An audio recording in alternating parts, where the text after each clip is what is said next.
Billionaire dad finds poor hungry twins at a train station on New Year's Eve, and what he does is unbelievable. The clock in the living room showed 5 in the afternoon when Calder Blake realized he would be spending another New Year's Eve alone. It wasn't something that bothered him, or at least that's what he told himself as he adjusted the gold wristwatch, a Christmas gift he'd bought for himself. After all, loneliness and Calder Blake were old acquaintances. The mansion in Greenwich, Connecticut, was impeccable as always.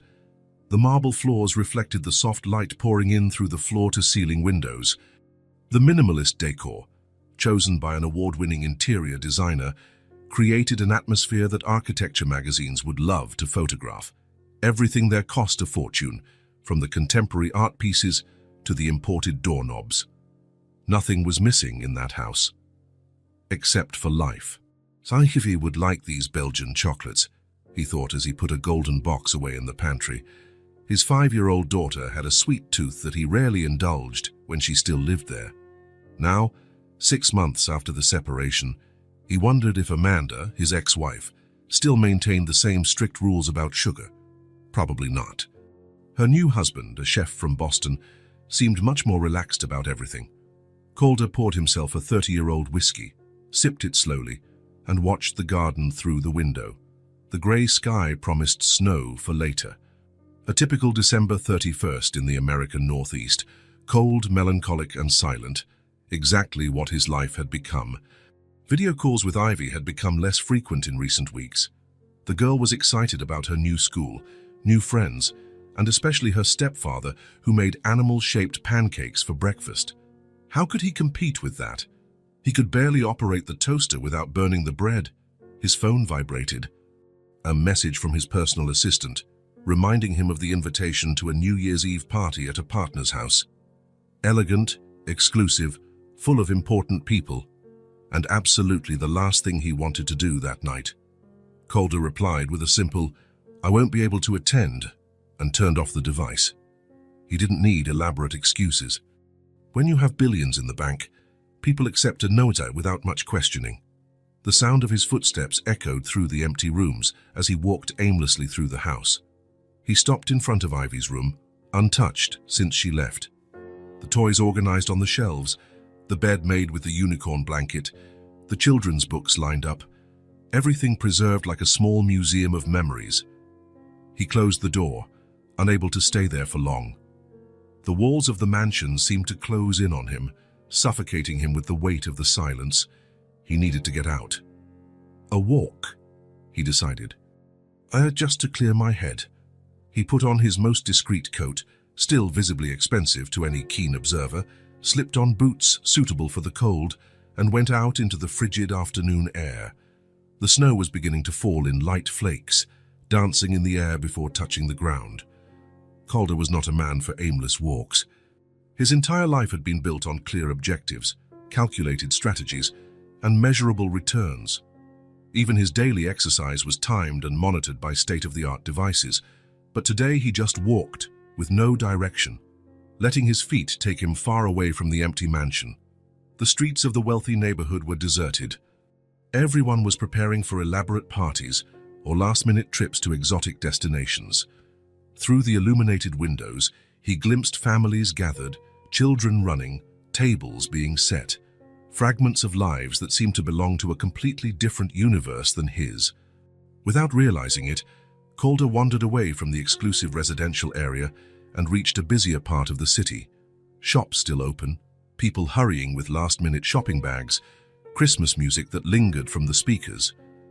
Normal life went on, oblivious to the emptiness he carried. The train station wasn't on his usual path, but something drew him there. Perhaps the fleeting idea of buying a ticket to anywhere, escaping for one night from who he was. A childish fantasy for a man who couldn't afford to disappear. Too many people, jobs and investments depended on his daily decisions. The inside of the station was warmer, but almost as empty as the streets. A few lone travelers sat waiting, constantly looking at their watches. Employees yawned, counting the hours until their shift ended. And then, on a secluded bench, he saw them.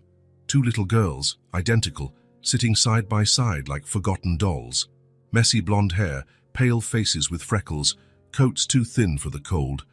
They looked to be Ivy's age, 5, maybe 6, large green eyes that held a seriousness unfitting for such young children. Calder stopped and uncertain. He looked around, searching for any adults who might be with them. No one. The girls were talking to each other in low voices, occasionally rubbing their hands together to warm them. "Are you alone?" he asked, approaching cautiously. The two startled, like wild animals ready to flee. The one closer to him, a faded red ribbon in her hair distinguishing her from her sister, answered in a small voice, "We're waiting." "Waiting for whom?" Calder insisted, keeping a respectful distance. The girls exchanged quick glances, a silent communication that only twins seemed to master. "Just waiting," the same girl replied. Something about these children set off an alarm in Calder. The way they huddled on the bench, their suspicious glances, their inadequate clothing for the weather.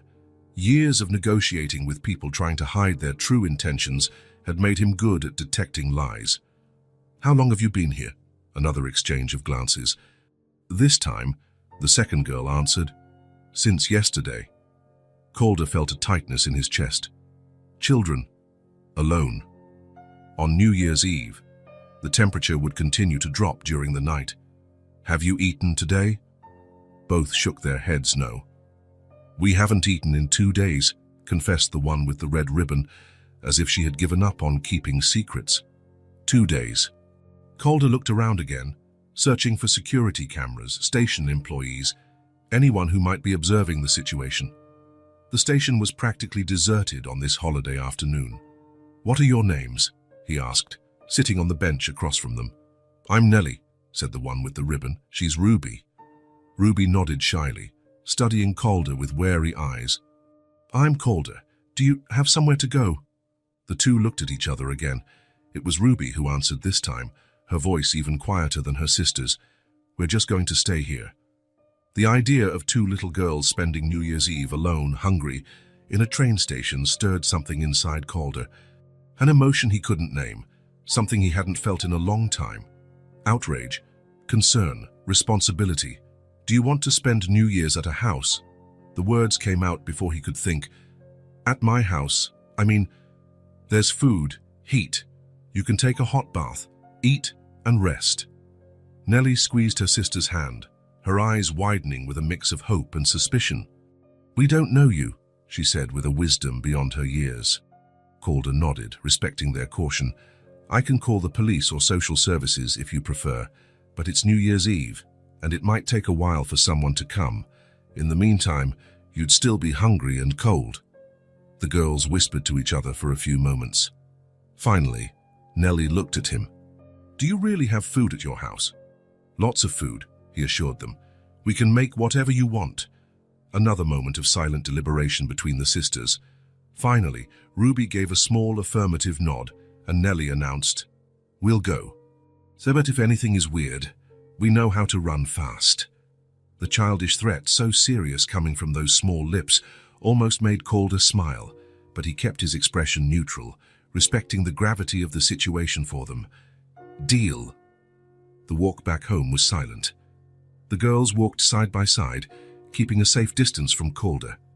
Nellie occasionally pointed out something on the street, a particularly bright Christmas decoration, a dog walking with its owner, and Ruby would respond with nods or whispers. The snow was falling harder now, and Calder noticed how the girls shivered in their thin coats.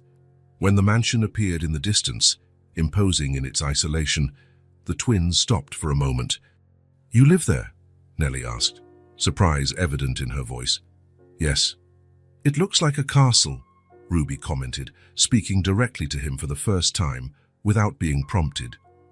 "It's too big for just one person," Calder admitted.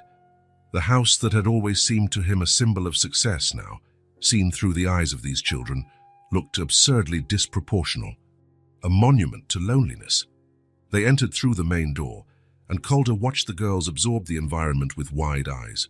Their worn shoes hesitated on the Persian rug, as if afraid to dirty it. "You can come in," he encouraged. "Let's first get you something to eat." In the spacious and immaculate kitchen, Calder realized he didn't know exactly what children their age ate. When Ivy was home, the housekeeper handled her meals, following a menu designed by a pediatric nutritionist. "What would you like to eat?" he asked, opening the well-stocked refrigerator. Nellie and Ruby looked at each other, apparently as lost as he was with so many options. "Anything," Nellie finally answered.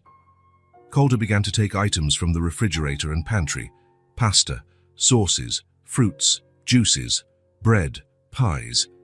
An impromptu feast began to take shape on the marble countertop. "Do you like hot chocolate?" he asked, remembering how Ivy loved the drink on cold days. Their eyes lit up in response, and Calder felt an unexpected satisfaction. As he prepared the chocolate, he watched the girls timidly approach the food, as if they still couldn't believe they could touch it. "You can help yourselves," he said. "But maybe you'd like to take a warm bath first. I have some clothes that might fit you." Nellie looked at her own dirty clothes and then at her sister, who nodded slightly. "A bath would be nice," she agreed. Calder led them to one of the guest rooms, turned on the heater and prepared the bathroom.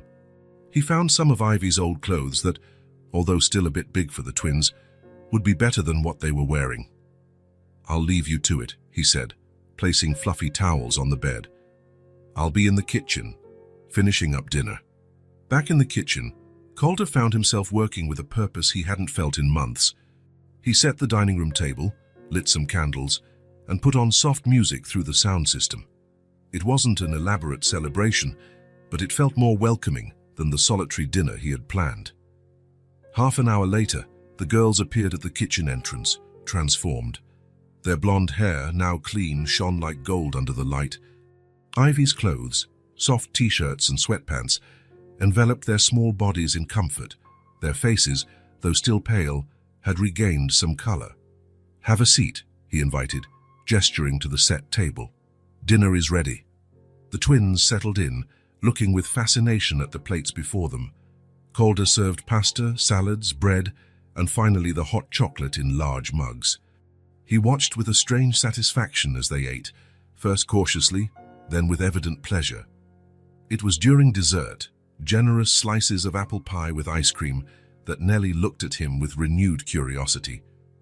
"Do you have a daughter?" she asked, pointing to the clothes they were wearing. The question hit Calder like a soft punch to the gut. So many emotions contained in that simple question.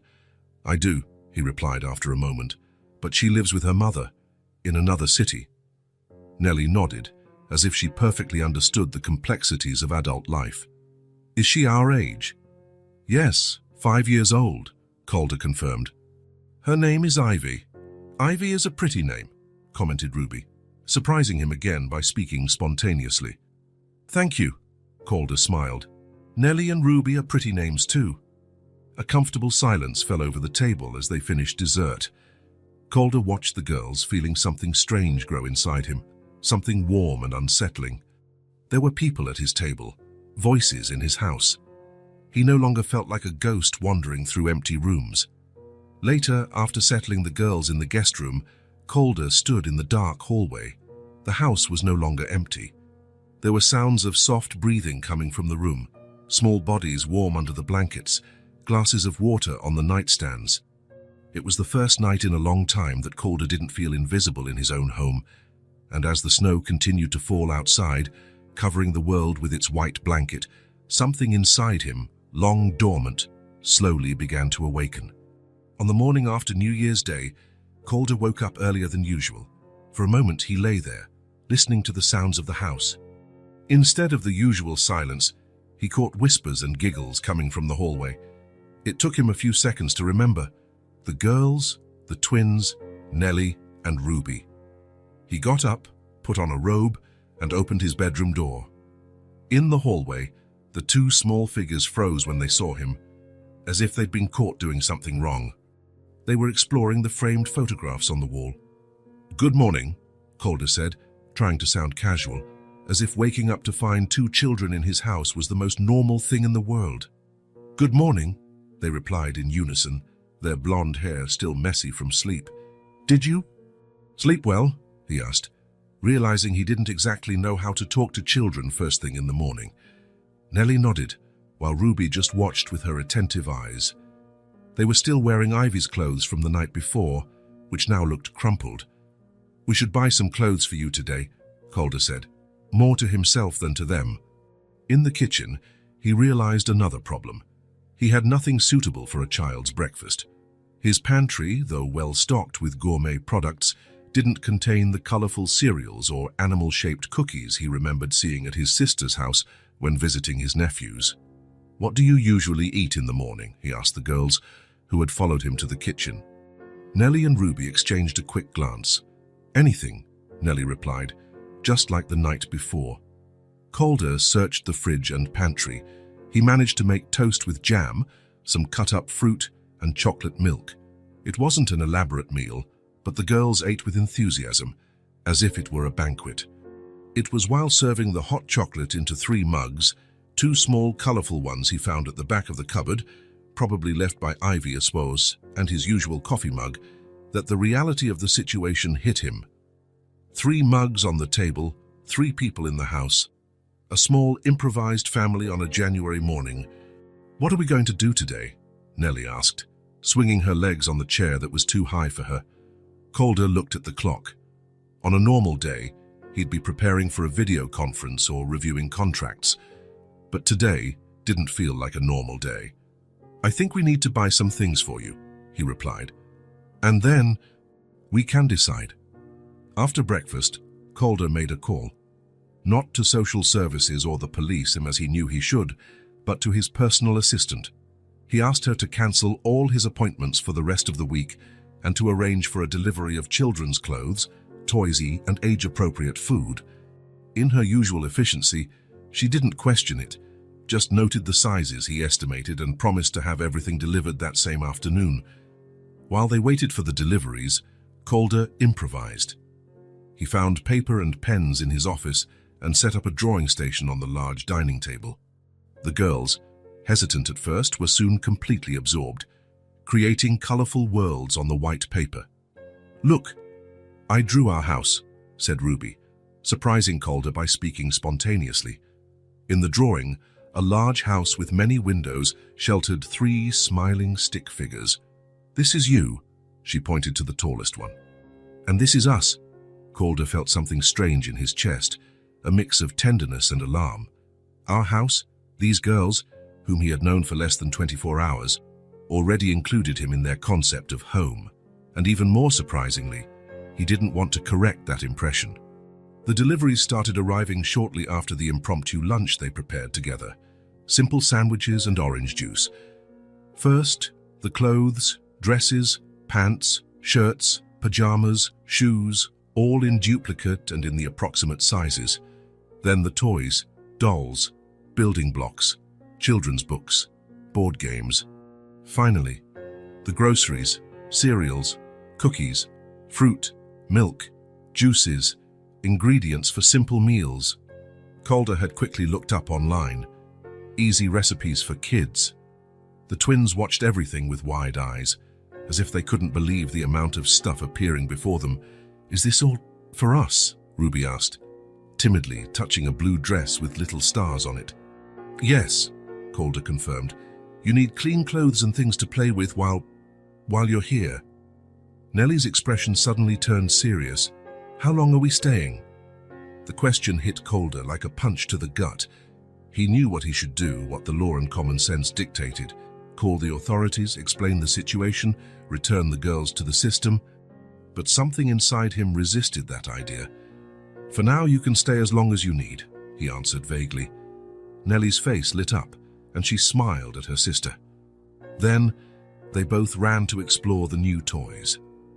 The afternoon passed in a blur of activities, trying on new clothes, assembling puzzles, reading picture books. The mansion, once so silent, now echoed with children's voices and laughter. Calder realized he was smiling as he prepared dinner, a simple macaroni and cheese recipe he found online, described as a kid favorite. His culinary skills were limited, but the girls helped him, mixing ingredients and tasting the sauce with serious expressions of approval. After dinner, they sat in the living room, now transformed by scattered toys and drawings taped to the walls. Calder turned on the television and found an animated movie. The twins settled on the couch, one on each side of him, as if it were the most natural arrangement in the world. Halfway through the movie, Ruby fell asleep, her head lolling against Calder's arm. Nellie resisted a few more minutes before also succumbing to sleep. Careful not to wake them, Calder carried them, one at a time, to the guest room. As he tucked them in, he observed their peaceful faces.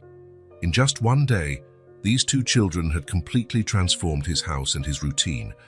The once empty corners now housed colorful toys. The fridge, once occupied only by sophisticated foods and expensive drinks, now held milk, yogurts, and juice boxes.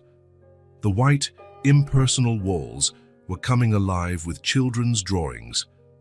Back in the living room, Calder began to pick up the scattered toys. He should have been bothered by the mess, by the invasion of his meticulously organized space. But surprisingly, he wasn't. Every Lego piece found under the sofa, every doll left on the coffee table, every open book on the rug, it all made him smile. He sat on the now empty sofa and looked around.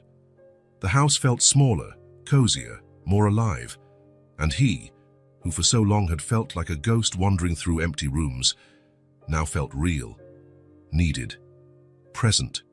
Without realizing it, he had begun to enjoy being there, to care, to have something more important than meetings and contracts to fill his days, to have voices calling his name, laughter echoing through the halls, small hands holding his. "Tomorrow," he told himself, "I'll call the authorities. I'll explain the situation. I'll do the right thing." But as he climbed the stairs to his own room, Calder already knew deep down that he wasn't ready to let them go. Calder woke up suddenly, pulled from sleep by a sound that took him a few seconds to identify. Crying, sharp, desperate, and frightened, coming from the room where the girls were sleeping. He glanced at the digital clock on his nightstand, 3:27 a.m. For a moment, he was paralyzed, unsure what to do. There was no instruction manual for situations like this. On his rare visits with Ivy, Amanda had always handled the nighttime nightmares, leaving him in the comfortable role of an observer. The crying intensified, now accompanied by a small voice calling for help. Calder threw the covers aside and got out of bed on impulse. He hurried down the hall, his bare feet silent on the carpet. The guest room door was ajar. A star-shaped nightlight, purchased that very afternoon, cast a soft glow on the two beds. In the first one, Nellie was sitting up, her knees pulled to her chest, her face contorted with crying. In the other bed, Ruby watched her sister with wide, frightened eyes clutching the blanket. "Nellie," Calder called softly, entering the room. "What happened?" The girl looked at him, her face wet with tears, her eyes red and scared. She tried to speak, but only managed to sob harder. "It was a nightmare," Ruby explained, her voice trembling. "She dreamed that they found us." Calder sat on the edge of Nellie's bed, unsure what to do. Should he just comfort her with words? Call someone? Offer her water? Before he could decide, Nellie launched herself at him, her small arms wrapping around his neck with surprising strength. Her wet face pressed against his shoulder. The crying, muffled now by the fabric of his t-shirt, continued to shake her small body. "It's okay," Calder murmured, hugging her back awkwardly. "It was just a bad dream. You're safe here." Over Nellie's shoulder, he saw Ruby watching them, her eyes shining with unshed tears. He extended an arm toward her in a silent invitation. Without hesitation, the girl jumped from her bed and joined the hug, pressing herself against Calder's free side. It was the first time he had hugged them both at once, the warmth of their small bodies against his, the implicit trust in the gesture, the fragility and strength he felt in that contact. It all hit him like an unexpected wave. "So they were yelling in the dream," Nellie explained between sobs, "saying they were going to find us and take us back." "No one is going to take you," Calder replied, surprised by the firmness in his own voice. He felt them both relax slightly at his words, as if his voice had the power to ward off the monsters of the night. It was a strange feeling, to be someone's safe harbor, the person they turn to when fear strikes. "How about some warm milk?" he suggested, vaguely remembering that was what his mother used to offer when he had nightmares many decades ago. The twins nodded in sync, still clinging to him. Carefully, Calder stood up, a girl in each arm. They were light, too light, he thought, and they settled naturally against his body, their blonde heads resting on his shoulders. In the kitchen, lit only by the soft light above the stove, Calder managed, with some difficulty, to warm milk in a saucepan while still holding Ruby. Nellie had settled onto one of the high stools, her legs swinging in the air, her red-rimmed eyes following his every move. "My dad used to make hot chocolate when I had nightmares," Calder commented as he poured the milk into 2 mugs, but he added a secret ingredient. "What was it?" asked Ruby, her curiosity momentarily overcoming her fear. "Cinnamon," he replied, smiling as he found the jar in the cabinet. "Just a pinch. It makes all the difference." He sprinkled the cinnamon over the milk and handed the mugs to the girls, who blew on the hot drink before trying it. Their faces lit up with shy smiles as they tasted it. "It's good," Nellie approved. "It's magic," Calder corrected, sitting between them. "Milk with cinnamon chases away nightmares. At least that's what my dad always told me." "Was your dad nice?" Ruby asked, her green eyes fixed on him over the rim of her mug. The question caught him off guard. "Yes, when he was home," he answered honestly. "He traveled a lot for work, but when he was with me, he was attentive." "Like you," Nellie observed.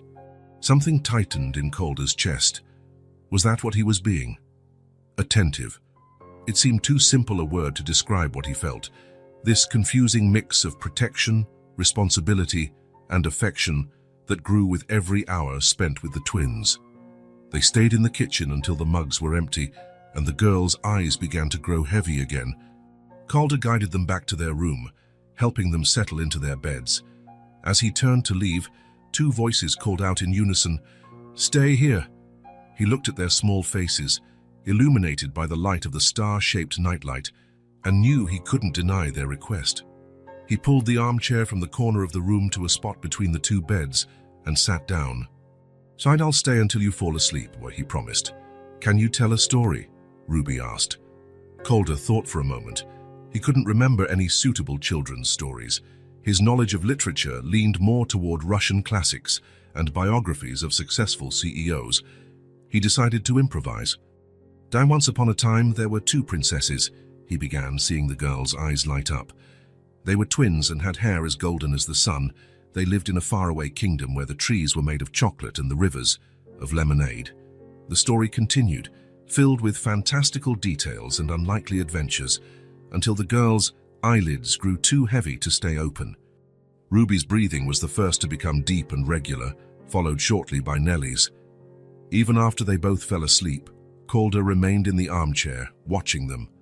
The soft light highlighted their identical profiles, the small, upturned noses, the cheeks still round with childhood, the long lashes against their fair skin. They looked fragile and infinitely precious as they slept. It was in that moment, sitting between the 2 beds in the middle of the night, that Calder felt something shift inside him. A sense that, for the first time in a long time, there were people who genuinely depended on him, not on his money or influence, but on him as a human being, as a protector, as the responsible adult keeping the monsters at bay. And that feeling, instead of scaring him, strengthened him, as if he had discovered a purpose he never knew he was looking for. At some point, he fell asleep in the uncomfortable armchair, his arms crossed over his chest, his head lolling to the side. He was awakened by rays of sunlight streaming through the window and the sound of muffled giggles. He opened his eyes to find Nellie and Ruby already awake, sitting up in their beds, watching him with amused expressions. "You snore," Nellie informed him, laughing behind her hand.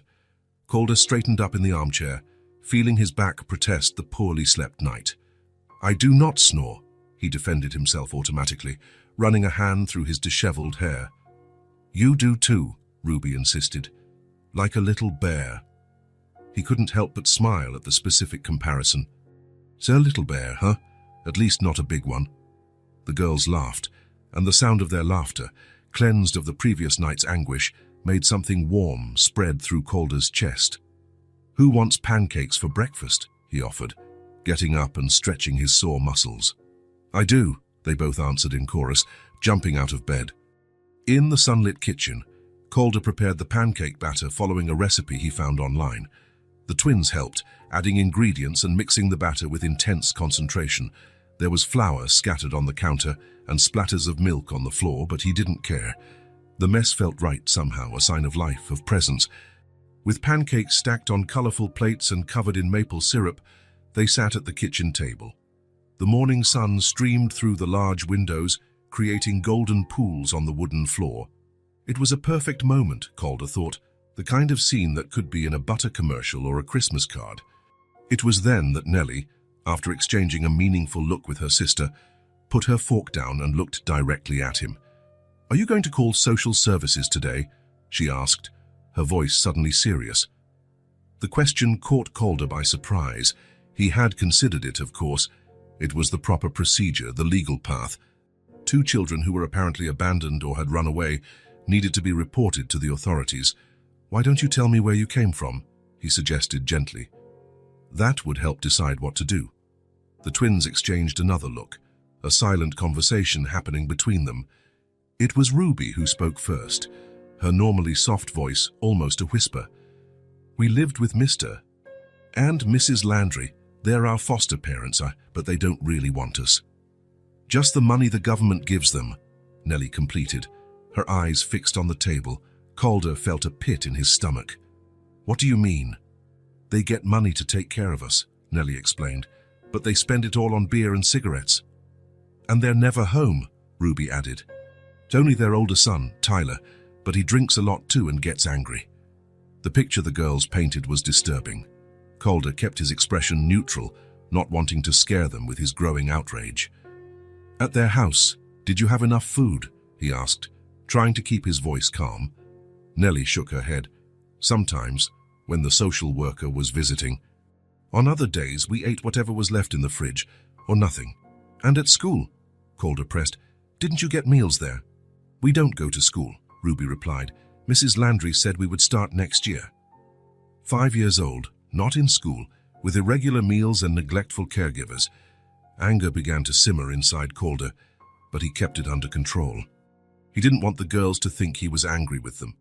"And how did you run away?" he asked, pushing his plate aside, his appetite completely gone. "It was at their Christmas party," Nellie explained. "Everyone was drinking, loud music. No one noticed when we left through the back door. We took a bus," Ruby continued. "How we had saved some coins we found around the house. And then another bus," Nellie added, "until we got to the big city, far away from them." "How long were you alone before I found you?" Calder asked, imagining the 2 little girls navigating the public transport system by themselves, hiding, looking for shelter. 3 days, I think," Nellie answered. "We slept in the stations. We ate what we could with the money we had." Calder closed his eyes for a moment, trying to control the mix of emotions flooding him. Anger at the adults who had neglected these children, admiration for the girls, courage and resilience, sadness for what they had endured in their short lives. "If you call social services, they'll send us back," Nellie said, her voice trembling slightly. "Or to another place just like it." Ruby reached her small hand across the table, touching Calder's. "This is the first place where we feel like we exist," she said, her intense green eyes fixed on his. "Like we're real people." The words hit Calder like a physical blow. Real people. 5-year-old children shouldn't have to articulate such a profound and devastating concept. They shouldn't know what it feels like to not be real, visible, existent. "You are real people," he stated forcefully, holding Ruby's hand and extending his other to Nellie. "And you are important, very important." The twins looked at him with a mix of hope and fear, as if they didn't dare to believe what they were hearing.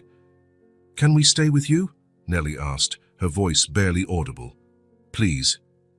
"We'll be good," Ruby quickly promised. "We won't be any trouble. And we can help with cleaning," Nellie added. "So we know how to wash dishes and sweep." Calder's heart ached hearing those offers, 5-year-olds promising domestic labor in exchange for basic shelter and affection. What had the world done to them? "You don't have to do any of that," he said, gently squeezing their small hands in his. "Children don't have to earn the right to be cared for. It's the adult's responsibility to take care of you, not the other way around." Their eyes glistened with unshed tears, and Calder realized it was probably the first time they had ever heard anything like that. In that moment, looking at those hopeful and vulnerable faces, Calder made a decision. It wasn't a long process of reflection or a careful analysis of pros and cons. It was an instant, unshakable certainty, as if a truth had just been waiting to be acknowledged. He would not return them to the system that had already failed them. He would not allow them to go back to a home where they were invisible, neglected, hungry. He would not let them be separated or sent to another place where the cycle of abandonment could repeat itself. "You can stay with me," he declared, the words coming out firm and clear, "and I'm going to do everything I can to make sure it's permanent." The girls' faces lit up as if someone had switched on lights inside them. Ruby was the first to move, jumping from her chair and throwing herself into Calder's arms. Nellie followed a second later, and suddenly he was enveloped in a double hug, feeling tears. He wasn't sure if they were the girls' or his own, soaking his shirt. "Forever?" Nellie asked against his chest. "I'm going to do my best to make it forever," Calder promised. And there, in the sunlit kitchen, with two children clinging to him as if he were their only anchor in the world, Calder Blake, the lonely billionaire, the man who had built an empire but failed to build a family, felt truly strong for the first time in his life, not with the strength of power or money, but with the strength that comes from being needed, from being the difference between fear and safety, between hunger and fullness, between invisibility and existence. And he decided, in that moment, that he would use every resource at his disposal, his money, his connections, his influence, to ensure that Nellie and Ruby would never have to run from anything or anyone ever again. They had found a home, and so had he. The days turned into weeks with a speed that surprised Calder. The decision to keep the girls with him had not been easy to implement. It involved lawyers, social workers, judges, and an endless amount of paperwork. His money and influence opened doors, but even so, the process of temporary guardianship required time and patience. However, while the professionals handled the bureaucracy, life inside the mansion followed its new rhythm, as if the twins had always belonged in that space. On a Saturday morning, Calder woke to the sound of laughter coming from downstairs. He checked the clock, 7:23 a.m. He used to sleep in on weekends, exhausted from long hours at the office. Now the idea of wasting the mornings seemed like a shame. He went downstairs, still in his pajamas and slippers, following the sound to the living room. There, he found Nellie and Ruby building an elaborate fort with pillows, blankets, and chairs. He watched them for a moment, admiring the seriousness with which they discussed the exact placement of each element. "This pillow needs to go here to hold up the roof," Nellie explained, pointing with authority. Ruby shook her head, disagreeing. "It'll be crooked. It needs to be two pillows." "That looks like a complex engineering project," Calder commented, making them both turn around. "We're building a castle," Ruby explained, her eyes shining. "To protect us from the dragons," Nellie completed, as if it were obvious. Calder feigned a look of concern. "Dragons? In my house? This is serious." The girls giggled, delighted by his participation in their fantasy. "You can help," Ruby offered, holding out a pillow toward him. "We need taller walls." Without hesitation, Calder joined them on the floor. His $10,000 Italian suit had been replaced by sweatpants and comfortable t-shirts on weekends, a change his former self would have found unthinkable. For an hour, they built, demolished, and rebuilt the castle, until it occupied almost the entire room. Calder suggested using the Christmas lights, stored in the attic since December, to illuminate the inside of the fort. The girls applauded the idea, and soon the pillow castle was glowing with small, colorful lights. "It's the most beautiful castle I've ever seen," Ruby declared, her eyes reflecting the little lights. "We need food for the castle's inhabitants," Calder decided. "How about we make pancakes for breakfast?" In the kitchen, the three figures worked in harmony. The twins, wearing aprons that reached their ankles, had specific roles. Nellie was responsible for measuring the dry ingredients, while Ruby handled the liquids. Calder supervised, helping when necessary, but giving them space to experiment. "Stir slowly," he instructed, guiding Ruby's hand as she mixed the batter. "That's right. Like you're drawing big circles." Flour scattered across the counter. Drops of milk stained the floor, and the first pancake stuck to the pan, but none of it mattered. The kitchen, which was once just a pass-through in his life, was now the heart of the house. "Look, I made one in the shape of a moon," Nellie exclaimed, proud of her imperfect but character-filled creation. "Mine looks like an elephant," Ruby commented, tilting her head to observe her misshapen pancake. "Culinary artists," Calder praised, placing the creations on colorful plates. They ate in the middle of the pillow castle, sitting on soft blankets, telling stories of brave princesses and friendly dragons. Calder discovered he had a talent for inventing characters and adventures that made the girls laugh or widen their eyes in suspense. After breakfast, he proposed a painting session. Buying a specific table for art activities had been one of his best decisions. He covered it with newspaper and distributed pots of paint, brushes of various sizes, and large sheets of white paper. "Let's paint our family," Nellie suggested, dipping her brush in yellow paint. The word family made Calder pause for a moment. Was that what they had become? A family? The idea, which should have scared him, brought only a feeling of warmth and belonging. The three painted side by side, talking about colors and shapes. Calder, who had never had any artistic inclination, found that he didn't care about the result. The process was what brought joy. His painting, a clumsy attempt to portray three figures holding hands, drew fond laughter from the girls. "You draw funny," Ruby commented, without malice. "Not all of us have your natural talent," he replied, admiring her painting, surprisingly detailed for a 5-year-old. After lunch, sandwiches cut into star shapes, another of Calder's newly discovered skills, the girls asked to watch a movie. They snuggled on the sofa, Calder in the middle with a twin on each side. An animated movie about a superhero family filled the screen, but he was more attentive to the girls' reactions, their synchronized laughter, their excited comments, the way they leaned forward during the thrilling parts. At some point, Ruby fell asleep against his arm, and Nellie soon followed. Calder remained motionless, serving as a pillow for both of them as the movie continued. He watched their relaxed faces in sleep, their scattered blonde hair, the soft freckles on their cheeks. 2 months ago, his house was an empty, silent space. The rooms, though luxurious, seemed to exist only as a backdrop for a life that happened elsewhere. At the office, in meetings, on business trips, he would come home only to sleep and leave again the next morning. Now, every inch of the space had meaning. The corner of the room where the toy box was, the refrigerator covered in colorful drawings held by magnets, the nightstands with stacks of children's books for bedtime reading, the little bunny-shaped slippers by the door, the colorful toothbrushes in the bathroom. What was once empty now had a name, Nellie and Ruby. It had sound, laughter, conversations, singing in the bath, footsteps running down the hall. It had meaning, to care for, to teach, to protect, to love. As the girls slept peacefully beside him, Calder thought of Ivy, his biological daughter, so distant now, with whom video calls were becoming shorter and more spaced out. He felt a pang of guilt. Was he betraying Ivy by forming this new family? But then he understood something important. He wasn't replacing his daughter. The love he felt for Ivy remained intact, kept in a special place in his heart. What was happening was different.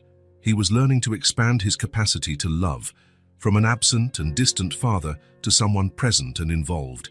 He wasn't replacing Ivy. He was learning to love again in a more complete and present way than he ever had before.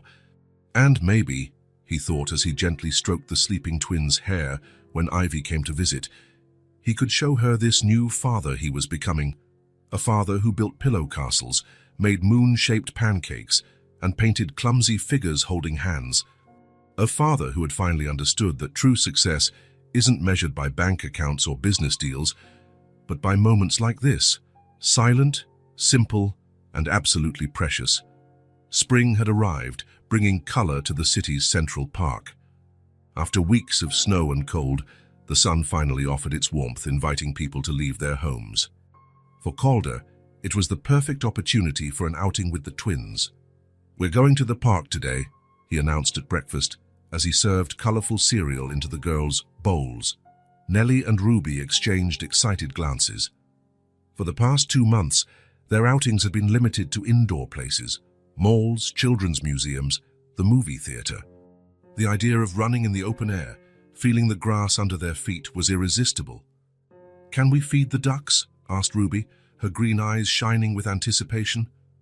"And go on the swings," added Nellie, nearly jumping in her chair.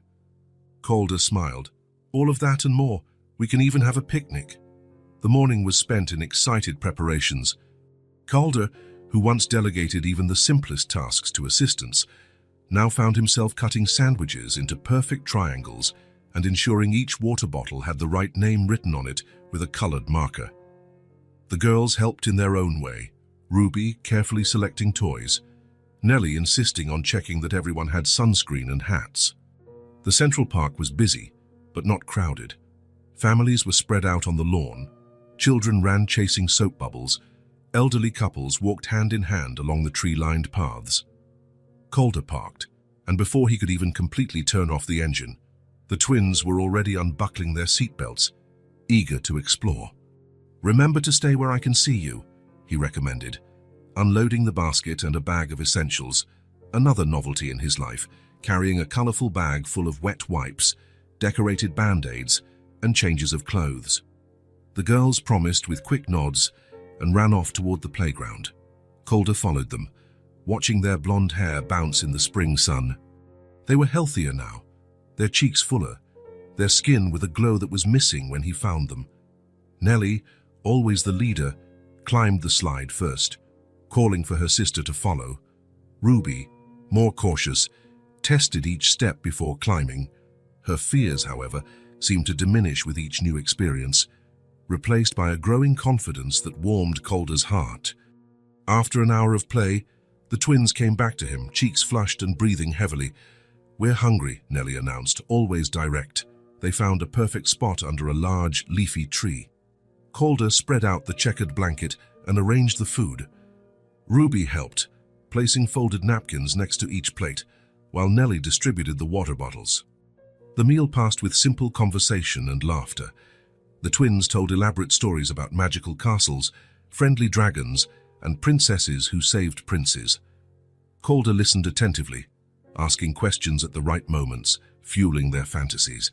After eating, they walked to the lake to feed the ducks, who, Ruby, normally the shyest, proved to be surprisingly brave, holding out her hand with corn as the ducks approached. Nellie, on the other hand, threw the corn from a distance, laughing when the birds ran toward her. "Look at that little duckling," Ruby pointed to a smaller duck. "He needs to eat more to grow strong." Calder smiled at the observation. The girls had developed a special sensitivity for caring for the more vulnerable, perhaps a reflection of their own experiences. Time passed smoothly. Calder checked his watch. They had been at the park for almost 3 hours, but the twins showed no signs of tiredness. "Can we go to the swings now?" Nellie asked, pointing to the furthest area of the playground. Of course," Calder agreed. "After that, we need to think about heading home." The girls ran ahead, following the paved path that circled the lake. Calder followed a few steps behind, watching them stop to examine a colorful flower or swerve to avoid stepping on ants. It was when they were almost at the swings that everything changed. A couple stopped abruptly on the path ahead. The woman, thin with faded red-dyed hair, pointed in the girls' direction. The man beside her, tall, with a stubbly beard and a worn-out cap, frowned. "It's them!" the woman exclaimed, her shrill voice cutting through the park's tranquil air. Calder saw the exact moment the twins noticed the couple. It was like watching a switch being flipped. All the joy and liveliness vanished from their faces, replaced by a pure, instant terror that made his blood run cold. "Nellie, Ruby," the woman called, advancing toward them. "Where have you been? We've been looking everywhere for you." The girls were paralyzed for a second, like cornered animals. Then, as if sharing a single thought, they turned and ran, not away, but straight to Calder. "Who's this creep who's stealing our kids?" the man growled, following the woman. Calder understood immediately. The Landrys, the foster parents the girls had run away from, the couple who had kept them hungry and scared. Nellie and Ruby clung to his legs with such force that he almost lost his balance. He could feel the trembling in their small bodies, hear their rapid, frightened breaths. "We want to stay with you," Nellie whispered, looking up at him with tear-filled eyes. Ruby just pressed her face against his leg, as if trying to disappear. Calder placed a protective hand on each of their blonde heads and straightened his shoulders, facing the couple who now stood before him. "These are our girls," the woman declared, pointing a finger with long, chipped nails. "They ran away from home 2 months ago. We've had the police looking for them." "Is that so?" Calder replied, his voice calm but firm. "Interesting, because I have documents showing I've had temporary custody of them for almost that same amount of time." The man took a step forward, his beer breath noticeable even from a distance. "Listen here, you rich guy. I don't know what story these brats told you, but they're our responsibility. The government pays us to take care of them." The mention of payment, not the children's well-being, confirmed everything the twins had told him. Calder felt a wave of anger rise in his chest, but he kept his expression neutral. "I understand your concern," he said, measuring each word. "But they are under my care now, with legal authorization." The woman let out a mocking laugh. "Let me guess, you're one of those playboys who thinks he can buy anything, including children. I bet you don't even know how to take care of them properly." "We don't want to go." Ruby's voice, usually so soft, came out clear and determined. "You're mean, and you're ungrateful," the woman retorted, "after everything we've done for you." "You didn't do anything," Nellie shot back. "We were starving. You yelled and drank all the time." The man advanced menacingly. "I'll teach you to respect adults." Calder stepped forward, placing himself between the girls and the couple. His posture, though calm, conveyed an authority that made the man retreat slightly. "I suggest you reconsider your approach," Calder said, his voice now laced with a coldness he reserved for high-stakes negotiations. "I can assure you I have the legal means to keep these children under my protection. We'll see what the police have to say about that," the woman threatened, pulling a worn-out cell phone from her purse. "Excellent idea," Calder agreed, to the couple's surprise. "In fact, I'll make it easier." Without breaking eye contact, he took his own phone from his pocket and dialed a number. "Stephen, Calder Blake. I'm at the Central Park with the girls, and we've run into the Landrys." "Yes, exactly. Can you send someone over immediately and bring the temporary custody papers?" "Thank you." He hung up and smiled politely at the stunned couple. "My lawyer and a court officer will be here in a few minutes. I suggest we wait comfortably." The mention of a lawyer and a court officer made the woman turn pale. The man pulled her by the arm, whispering something in her ear. "This isn't over," she threatened, pointing a finger at Calder. Then, casting one last angry glare at the twins, the couple walked away quickly, disappearing among the park's trees. As soon as they were gone, Calder knelt to be at the girls' level, who were still shaking. "They're gone," he assured them, stroking their pale faces. "You're safe now." "They're going to come back," Ruby whispered, her eyes wide with fear. "Aren't they going to take us?" "No," Calder answered firmly, looking directly into each of their eyes. "They won't. And this is where you're going to stay. With me." The words came out with an absolute certainty that surprised even himself. It wasn't just an empty promise to calm scared children. It was a declaration of intent, a commitment he was prepared to defend with everything he had. The twins hugged him simultaneously with a force born of desperation and relief. Calder wrapped his arms around them, feeling their tears wet his shirt. "Let's go home," he said softly, standing up and taking each by the hand. The walk back to the car was silent. The girls stayed close to him, frequently looking over their shoulders, as if expecting to see the Landrys appear at any moment. Calder remained alert, scanning the park for the couple, but there was no sign of them. In the car, while adjusting the twins' seatbelts, he noticed how their small bodies were still tense, ready to flee. "They won't hurt you," he promised, holding both of their hands. "Never again." On the way home, he called his lawyer again, this time using the car's sound system. The girls in the back seat listened intently to every word. "Stephen, thanks for answering so quickly before," Calder began. "The Landrys left when I mentioned you and an officer, but I'm sure they'll be back. We need to act now." "They have no legal basis to reclaim custody," came the deep voice from the other end of the line. The social worker already documented the abandonment when the girls were found. But we need to solidify your position. I want to keep them legally, Calder declared, looking in the rearview mirror at the twins. Permanently. What do I need to do? There was a pause on the other end. Are you talking about adoption? I am, he confirmed, without hesitation. It's a long process, Calder. Even with your resources, it will take time. Background checks, home visits, psychological evaluations, court hearings. I don't care about the time or the cost, he replied firmly. I want to do this right. I understand. I'll start the paperwork immediately. In the meantime, I'll reinforce the temporary custody and get a restraining order against the Landrys. Do it today, Stephen. Use any resources necessary. Consider it done. And Calder, it's good to see you fighting for something like this. The call ended, and a thoughtful silence filled the car. In the back seat, Nellie and Ruby looked at each other, processing what they had heard. What's adoption? Ruby finally asked, her small voice barely audible over the sound of the engine. Calder took a deep breath, choosing his words carefully. It's when someone officially decides to be the parent of a child they didn't give birth to. It's a legal commitment and, more importantly, a commitment of the heart. You want to be our dad, for real? Nellie asked, hope and fear mixed in her voice. Calder met their eyes in the rearview mirror. Yes, for real. Forever, if you want me to. The smile that lit up the twins' faces was like the sunrise after the longest night. Back at the mansion, Calder spent the rest of the day rearranging his schedule, making calls, preparing for the legal battle ahead. The girls stayed close, as if fearing that if they moved away, the promise of safety might vanish. As night fell, while the twins finally slept after many stories and assurances of safety, Calder sat in his office, on his computer screen, endless lists of adoption requirements. In his mind, a single certainty: he would do anything to keep his promise. Because those two girls, whom fate had placed in his path on a cold New Year's night, had filled a void he didn't even know existed. And now, he was determined to fight for them, with his heart and with all the resources he had.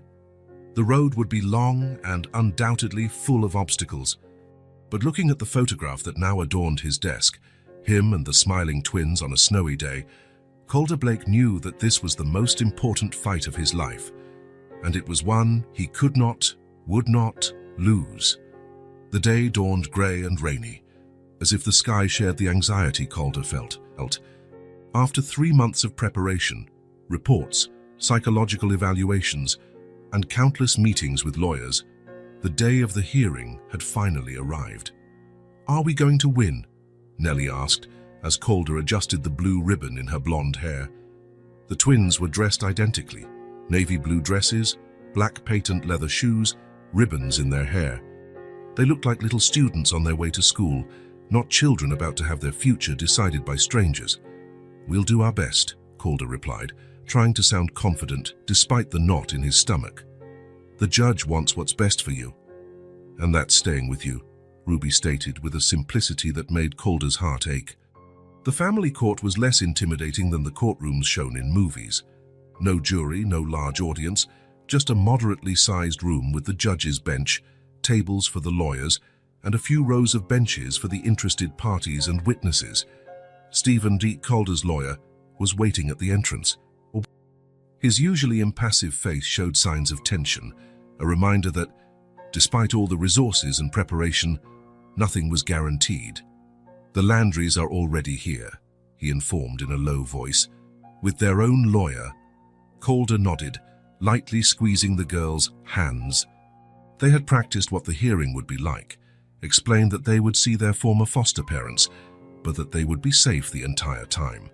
Still, he felt their small fingers tense in his grip. When they entered the courtroom, Calder immediately saw the Landrys sitting on the opposite side. Mrs. Landry had traded her faded red hair for a more discreet brown, and both wore distinctly new clothes, an obvious attempt to appear respectable for the court. Nellie and Ruby moved closer to Calder upon seeing the couple, their small bodies pressed against his legs, just like at the park. He gently guided them to their seats, whispering words of encouragement.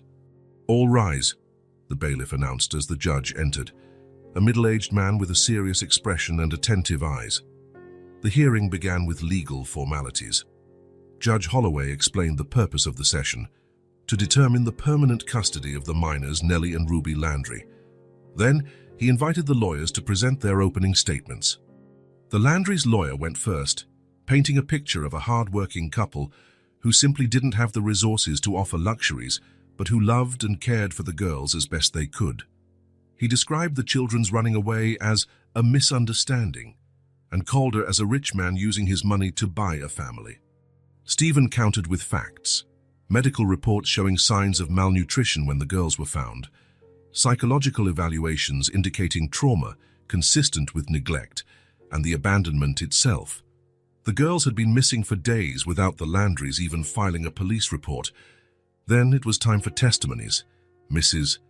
Landry was the first to take the witness stand, her face a mask of maternal concern that didn't match the restless fingers fiddling with her purse strap. "We loved those girls like they were our own," she declared, a single tear strategically rolling down her cheek. "We worked hard to give them the best we could. We took good care of them. There was never any yelling. They never went without food." Her husband nodded emphatically from his seat, as if every word were the gospel truth. "And why did the girls run away, Mrs. Landry?" Stephen asked during the cross-examination. "They were always difficult," she replied, glancing quickly at the twins. "They make up stories, you know. They have very active imaginations." Nellie squeezed Calder's hand so tightly he could feel her little nails in his skin. Ruby had lowered her head, as if she wanted to disappear. Mr. Landry followed with a similar testimony: vague denials, veiled accusations against the girls, and a portrayal of himself as a tireless worker who only wanted the best for his little girls. Then, to everyone's surprise, Stephen called a witness who was not on the original list: Mrs. Eleanor Jenkins, a white-haired woman with a dignified posture who walked with the aid of a cane. "Mrs. Jenkins, you were the Landry's neighbor, correct?" Stephen asked after the initial formalities. "I still am," the elderly woman confirmed.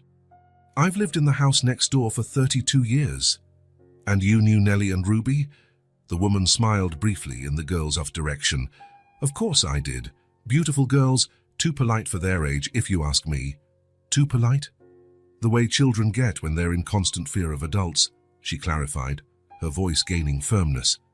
"She always saying, 'Oh, please,' and 'No, excuse me,' like they were walking on eggshells." "Did you interact with them frequently?" "More than I should have had to," she replied, casting a stern look toward the Landrys. "I fed them myself more than once. They'd come to my door when the cupboard was bare. I heard constant fighting from that house, yelling, breaking bottles. Those girls lived in fear." The Landrys' lawyer objected, claiming the testimony was based on impressions, not facts. The judge allowed Mrs. Jenkins to continue, but asked her to stick to what she had directly witnessed. "Facts," the old woman repeated, her indignation evident. "Oh, the fact is those children showed up at my door with empty stomachs, while the government money went to beer and betting. The fact is I saw them shivering in the cold because they didn't have proper coats in the winter. The fact is when they disappeared, the Landrys didn't come asking if I'd seen them until 2 days later, and they seemed more worried about the government check stopping than about their well-being." A heavy silence fell over the room after Mrs. Jenkins' testimony. The Landrys seemed restless in their seats, avoiding direct eye contact with the judge. Finally, it was Calder's turn. As he sat on the witness stand, he felt the weight of the moment. It wasn't just his future at stake, but that of 2 children who had trusted him when they had no one else. In a firm voice, he recounted how he had found the girls, the state they were in, and how they had completely transformed his life and his home. "Before them, I lived in an empty mansion. I had professional success, but I came home to a place with no life, no purpose beyond work," he confessed. "Nellie and Ruby brought light, noise, mess, and love. I learned to make animal-shaped pancakes, to build pillow forts, to understand the difference between a friendly dragon and a mean dragon in bedtime stories." A small smile appeared on the judge's face. "I'm not saying I'm perfect," Calder continued. "I'm learning to be a father every day, but I love those girls as if they've been mine from the very beginning. And I will do anything, anything to ensure they have the safety, the affection and the opportunities they deserve. After the testimonies, the judge called for a 30-minute recess to review the evidence. The wait was agonizing. Calder and Nellie and Ruby waited in a small side room, the girls drawing in notepads Stephen had provided, Calder alternating between nervous pacing and trying to appear calm so as not to scare them. When they returned to the courtroom, Judge Holloway maintained a neutral expression as everyone settled. Then he looked directly at the twins. "Nellie and Ruby," he called gently, "would you like to say anything before I make my decision?" The girls looked at each other, that silent communication Calder knew so well. It was Nellie who stood up first, pulling her sister by the hand. "We just want to stay with Calder," she said simply. "He takes real care of us," Ruby nodded, adding in her soft voice, "and we love him." The words, so simple and direct, brought tears to Calder's eyes. The judge nodded gravely, thanked the girls, and then announced his decision. "Based on the evidence presented and in the best interests of the children, I grant provisional custody of Nellie and Ruby to Mr. Calder Blake, with the recommendation that the adoption process proceed as normal." The Landrys protested, but the judge was firm. "Furthermore, I am issuing a restraining order, prohibiting the Landrys from coming within 500 yards of the children or Mr. Blake." Leaving the courthouse, under a sky now brightened by a shy sun breaking through the clouds, Ruby tugged on the sleeve of Calder's jacket. "Is it forever now?" she asked, her green eyes fixed on his, searching for the truth that only children can see. Calder knelt, getting down to their level. "We still have a few steps ahead of us," he explained honestly. But yes, Ruby. Now it's forever." The twins smiled, and in that moment, under the sun that was finally overcoming the rain, Calder knew he had found the true meaning of family. The spring sun streamed through the kitchen windows, creating golden pools on the wooden floor. Calder watched the pancakes in the pan, waiting for the exact moment the edges began to brown before flipping them. Beside him, Ruby carefully counted the drops of vanilla extract falling into the cake batter that Nellie was mixing in a large bowl. "Is this good?" Nellie asked, lifting the whisk to show the batter's consistency. Calder leaned in to assess it.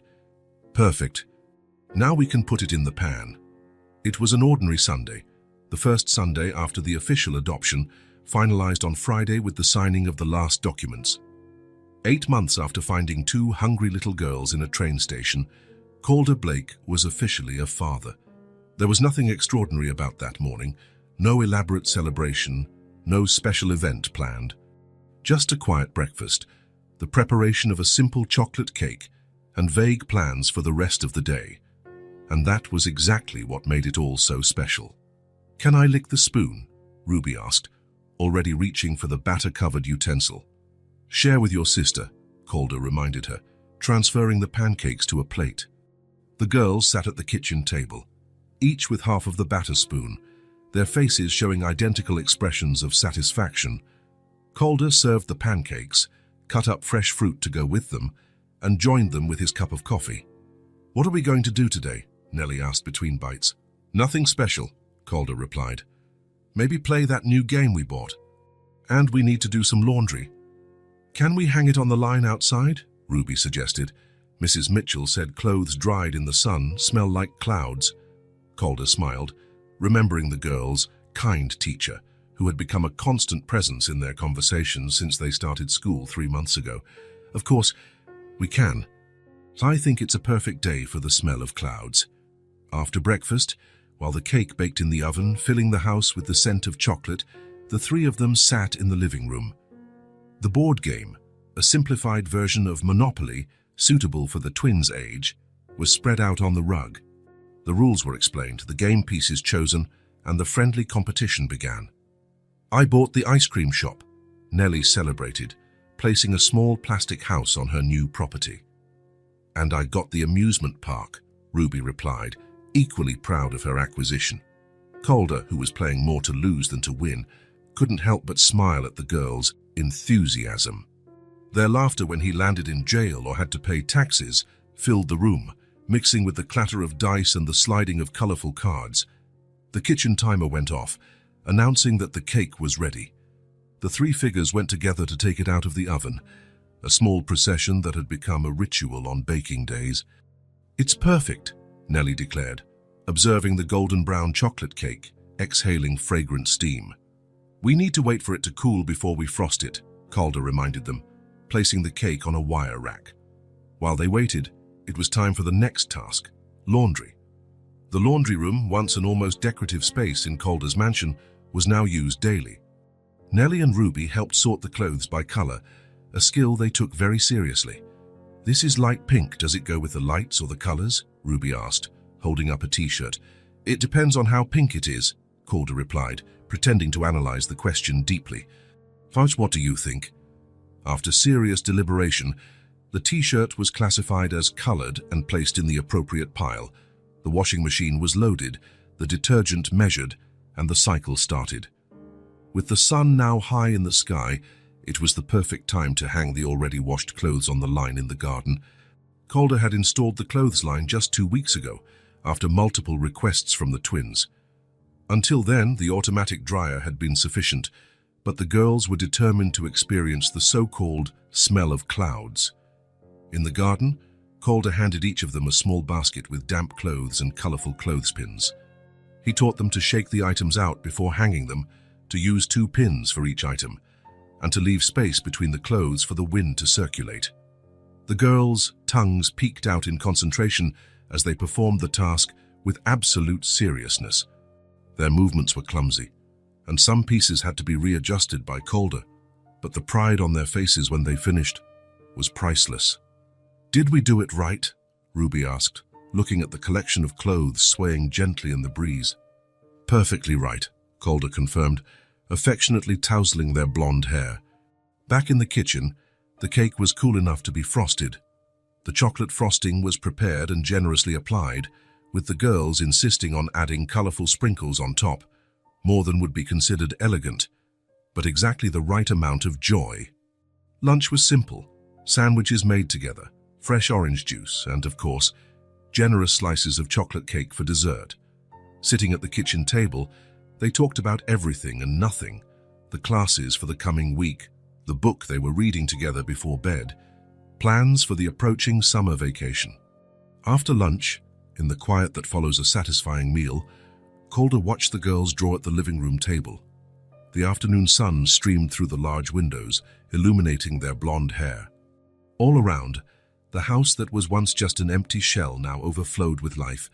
Drawings on the walls, toys in the corners, books stacked on tables, colorful clothes swaying in the garden. Through the window, he could see the clothesline with clothes dancing in the breeze.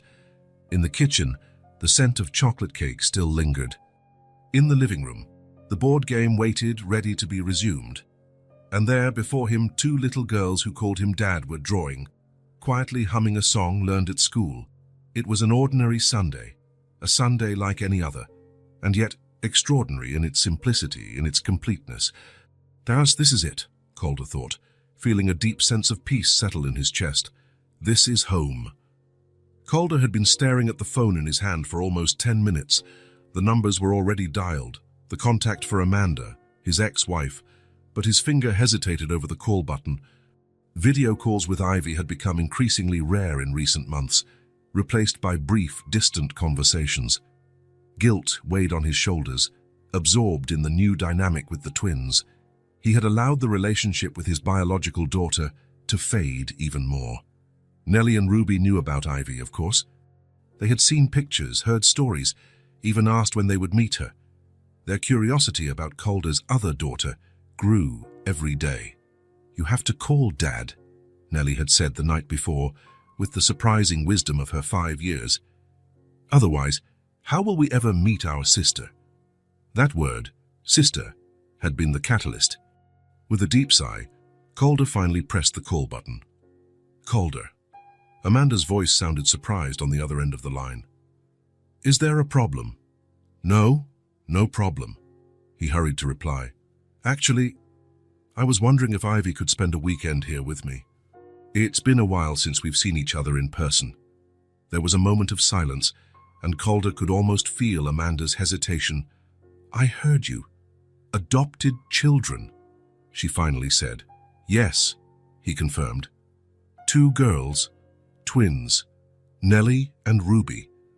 Ivy mentioned something about it on our last video call. She seems curious. I'd like for her to meet them, Calder said, feeling the vulnerability in his own voice. They're the same age. I think they could get along. Another silence, longer this time. Then, to his surprise, Amanda sighed.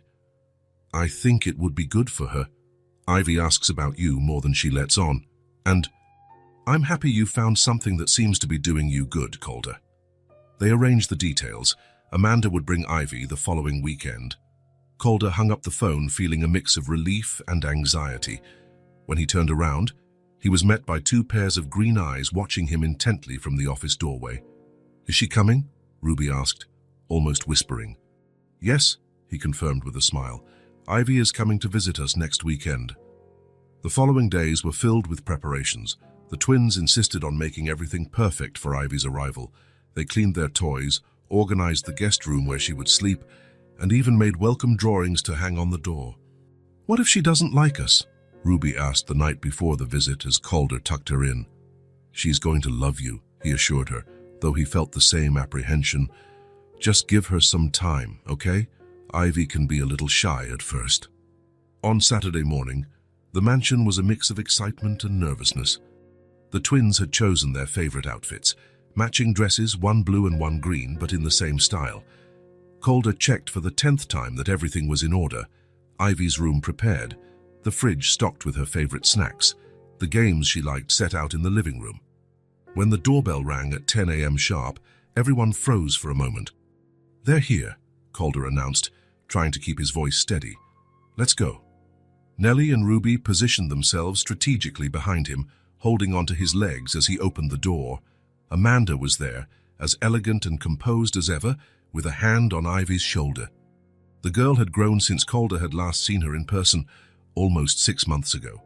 Her brown hair was longer, and her eyes, so much like his own, watched him with a mixture of longing and uncertainty. Hi, Princess, he said, kneeling to be at her level. Ivy hesitated for only a second before running into his arms. Dad! The hug lasted for several seconds, Calder taking in the childish scent of his daughter's hair, the texture of her wool cardigan, the warmth of her small body against his. When they finally separated, Ivy looked curiously at the 2 figures partially hidden behind her father. You must be Ivy, said Nellie, stepping forward with her characteristic confidence. I'm Nellie, and this is my sister, Ruby. Ruby offered a shy wave, her large eyes studying the newcomer with interest. You really are twins, Ivy observed, looking from one to the other. How do I tell you apart? I talk more, Nellie explained simply, and Ruby draws better. Calder and Amanda exchanged a look over the children's heads, a moment of mutual understanding they hadn't shared in a long time. I'll leave you to it then, Amanda said, after quickly running through the usual instructions. Allergy medication or bedtime or dietary restrictions. When the door closed, the 4 of them stood in the entrance hall, a momentary silence hanging over them. Want to see our room? Nellie offered, breaking the ice. We have a unicorn collection. Ivy's face lit up. Unicorns? I collect them too. And just like that, as only children can, the initial barrier began to crumble. The 3 girls went up the stairs, with Ivy in the middle, already discussing the colors and special powers of their favorite unicorns. Calder followed them, keeping a respectful distance. He watched from the doorway as the twins proudly showed Ivy their room, the toys as the books, the paintings on the wall. This used to be my room, Ivy commented, looking around. Calder felt a pang in his chest, fearing a negative reaction, but then Ivy smiled. It looks nicer now. It has more fun stuff. The next few hours passed in a blur of activities. The girls, initially separated by a subtle barrier of shyness, gradually grew closer. They played house, drew together at the large table in the living room, and explored the garden in search of magical treasures, colorful stones, interesting leaves, and the occasional fascinating insect. During lunch, Calder watched in wonder as the 3 chatted animatedly, as if they had always known each other.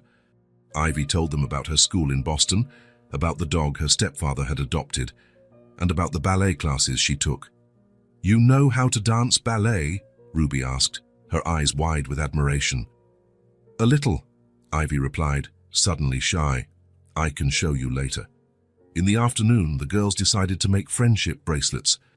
Calder provided colorful threads, beads, art, and small charms he had bought especially for the occasion. Sitting on the sofa, he pretended to read a book while secretly watching the interaction of the three around the coffee table. Ivy, surprisingly, took on the role of teacher, showing the twins how to weave the threads into specific patterns. Her small hands gently guided the others, correcting when necessary and praising their progress. "This one is for you," said Ruby as she finished her first bracelet, handing it to Ivy. It was simple, with unevenly braided blue and green threads, but made with such care that its value was immeasurable. Ivy looked at the bracelet with genuine appreciation. "It's beautiful. I'll wear it always." She immediately put it on her wrist, showing it off with pride. "Now we're official friends." "Not just friends," Nellie corrected. "Sisters." The word hung in the air for a moment. Ivy looked at Calder as if seeking confirmation. "Are you my sisters?" she asked, her voice small and hesitant. Calder closed his book and came closer, sitting on the floor with them. "That's up to you," he answered carefully. "Families can come in many different forms." Ivy frowned, processing the information. Then, slowly, a smile began to form on her face. "Dad, can they be my sisters?" "For real?" The question, so sincere and hopeful, made something tighten in Calder's chest. He looked at the three faces turned toward him, Ivy with her eager expression, Nellie practically vibrating with anticipation, Ruby with big, hopeful eyes. "If you want them to be, they already are," he replied, feeling emotion choke his voice. The three girls exchanged glances, as if sealing a silent pact. Then, simultaneously, they threw themselves onto Calder in a group hug that almost knocked him over. The rest of the day passed in a harmony Calder had never imagined possible. The girls talked, laughed, occasionally argued about game rules, only to make up minutes later. They were children being children, without the weight of the circumstances that had brought them together, without the shadows of the past. In the evening, after a noisy dinner of homemade pizza they made together, Calder suggested a photo session. "We need to capture this moment," he explained, arranging the girls on the sofa. He set up the camera on a tripod, adjusted the timer, and ran to position himself behind the sofa, one hand on Ivy's shoulder, the other on Ruby's, with Nellie in the middle. "Say family," he instructed. "Family," the three shouted in unison, bright smiles lighting up their faces. On Sunday afternoon, while Ivy was showing the twins how to make an origami star, Calder slipped away to his office. He connected the camera to his computer, selected the best photo from the impromptu session, and sent it to print on a digital frame he had ordered weeks before but had never had the courage to use. When the print was ready, he stood for a few minutes looking at the image. There they were, him in the center, with Ivy, Nellie, and Ruby hugged around him, all smiling as if nothing else in the world mattered at that moment. And really, nothing did. With the frame in his hands, he returned to the living room where the girls were still playing. Without a word, he went to the main wall, a space that had always remained empty, despite decorators and suggestions over the years. With precise movements, he hung the picture right in the center. The girls stopped their playing, watching him with curiosity. "Is that our family now?" Ruby asked, coming closer to see the photo better. Calder nodded, a lump forming in his throat. "Yes, it is." Ivy joined them, looking at the picture with an expression of contentment Calder hadn't seen on her face in a long time. "Now the house has everything again," she declared, "even a picture of everyone." Nellie and Ruby stood beside Ivy, all three contemplating the photograph as if it were a precious treasure. Calder stood a step back, observing the living picture. His three daughters, so different yet so connected. When Amanda came to pick up Ivy at the end of the afternoon, the farewell was marked by tight hugs, promises of frequent calls, and plans for the next visit. Ivy clung to Nellie and Ruby as if she didn't want to leave them, and the twins reciprocated with equal intensity. "I'll be back soon," Ivy promised before getting into her mother's car, Ruby's bracelet still firmly on her wrist. As the car drove away, with Ivy waving from the back window, Calder felt a peace he hadn't experienced in years. The twins held his hands, one on each side, waving until the vehicle disappeared around the bend. Back in the house, Ivy's absence was noticeable, but not painful like before. There was a sense of continuity, of a connection that remained even in physical separation. That night, after putting the twins to bed, Calder stood again before the photograph on the living room wall. The house, once so empty that it echoed his lonely footsteps, now seemed to breathe with newly created memories. Laughter at breakfast, secrets whispered between sisters, friendship bracelets made with childish love. I didn't replace my daughter, he thought,